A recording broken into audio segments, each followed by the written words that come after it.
Hey everyone, welcome back to the English Learning Podcast. I'm Tom, and I'm super excited you're tuning in with us today. And I'm Jenna.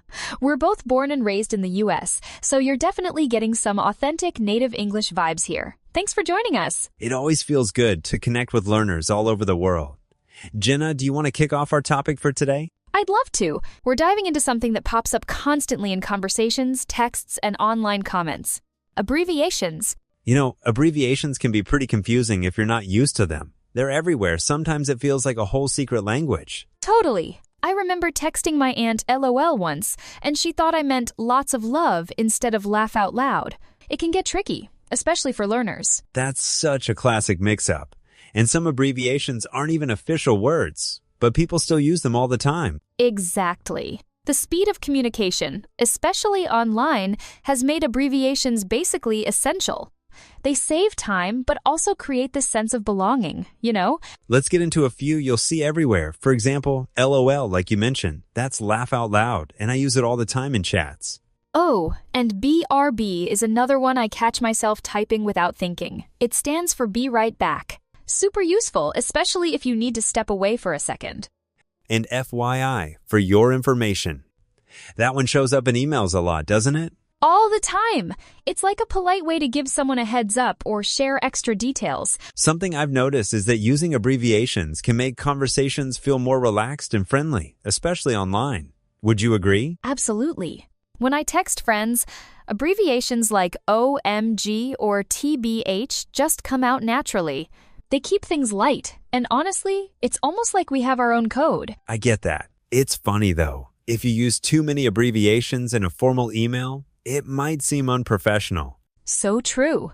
There's definitely a right time and place. I once used BTW in a cover letter and cringed so hard when I realized. That totally reminds me, my younger cousin uses abbreviations I've never even heard of. It's like the list keeps growing every year. Same. Last week, someone sent me SMH and I had to Google it. It means shaking my head.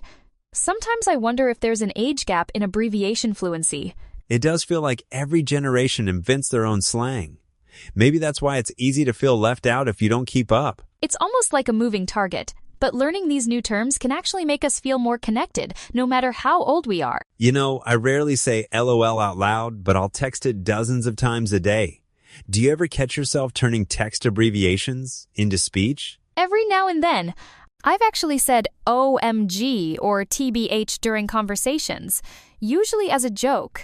It sounds kind of silly, but people totally get what I mean. I've noticed that too. Some abbreviations really have jumped from text to speech, especially among friends. Exactly. But in formal settings, sticking with the full words is usually the best call. It just sounds more respectful. Sometimes you see abbreviations like IDK or IMO and have to pause for a second. For anyone listening, those mean I don't know and in my opinion. I still run into new ones that stump me. Last month, I learned FOMO, fear of missing out. There's always something new popping up. That's so true. It can be overwhelming, but I've found looking them up or just asking someone helps a lot. Don't be shy about asking. Most people love explaining the slang they use. It's actually a great conversation starter. So, what's your go-to tip for picking up new abbreviations, Jenna? I usually jot them down in the Notes app on my phone. That's a good one. I like to use them in context as soon as I learn them, maybe by texting a friend or writing a practice sentence. It sticks better that way. Yeah, using them in real conversations definitely helps.